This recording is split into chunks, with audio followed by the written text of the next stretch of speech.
PV. Anwar മുഖ്യമന്ത്രിക്കെതിരെ യുദ്ധം പ്രഖ്യാപിച്ചതോടെ രാഷ്ട്രീയ പ്രതിസന്ധി എങ്ങനെ നേരിടുമെന്ന അങ്കലാപ്പിലാണ് CPIM. പാർട്ടി സമ്മേളനങ്ങളുടെ കാലത്തുണ്ടായ അപ്രതീക്ഷിത വിവാദത്തിൽ മറുപടി പറയാൻ നേതൃത്വം വിയർക്കും.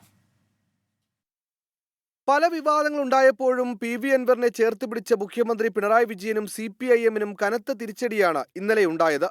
പ്രതിപക്ഷം പോലും ഉപയോഗിക്കാത്തത്ര രൂക്ഷമായ ഭാഷയിലാണ് അൻവർ മുഖ്യമന്ത്രിക്കെതിരെ വിമർശനങ്ങളുടെ കെട്ടഴിച്ചത്.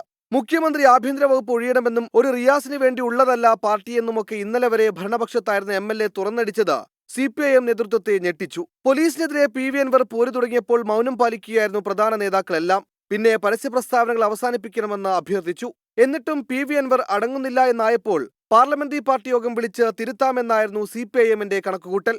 എന്നാൽ പാർലമെന്ററി പാർട്ടി യോഗത്തിൽ പങ്കെടുക്കില്ലെന്നും MLA സ്ഥാനം രാജിവെക്കില്ലെന്നും വ്യക്തമാക്കിയ പി.വി. അൻവർ LDF-ൽ നിന്ന് പുറത്തേക്കെന്ന് ഉറപ്പിക്കുകയാണ്. ഇതോടെ പി.വി. അൻവർ ശത്രുപക്ഷത്തിന്റെ കയ്യിലെ ആയുധമായെന്ന് പറഞ്ഞ് മുഖ്യമന്ത്രിയെ പ്രതിരോധിക്കാനാണ് CPIM നേതാക്കളുടെ ശ്രമം. അൻവർ ഇപ്പോൾ ഏതെങ്കിലും ശത്രുക്കളുടെ കയ്യിൽ കളിക്കുകയാണോ എന്ന് സംശയിക്കേണ്ടിയിരിക്കുന്നുണ്ട്. അൻവർ ഇടതുപക്ഷ ജനാധിപത്യ മുന്നണിക്ക് ചേരുന്ന നിലയിലല്ല അദ്ദേഹത്തിന്റെ പ്രതികരണങ്ങൾ വരുന്നത്. അതുകൊണ്ട് അദ്ദേഹം ചെയ്യുന്ന നിലപാടുകളെല്ലാം അങ്ങേയറ്റം തെറ്റാണ്. പാർട്ടിക്കും ഇടതുപക്ഷ ജനാധിപത്യ മുന്നണി ഗവൺമെന്റിനുമെതിരായി നിങ്ങളിവിടെ പറഞ്ഞതുപോലെ പ്രതിപക്ഷം പോലും പറയാത്ത കാര്യങ്ങൾ ഉൾപ്പെടെ അവതരിപ്പിച്ചു എന്നാണ് ഞാനിപ്പോൾ അറിയുന്നത്.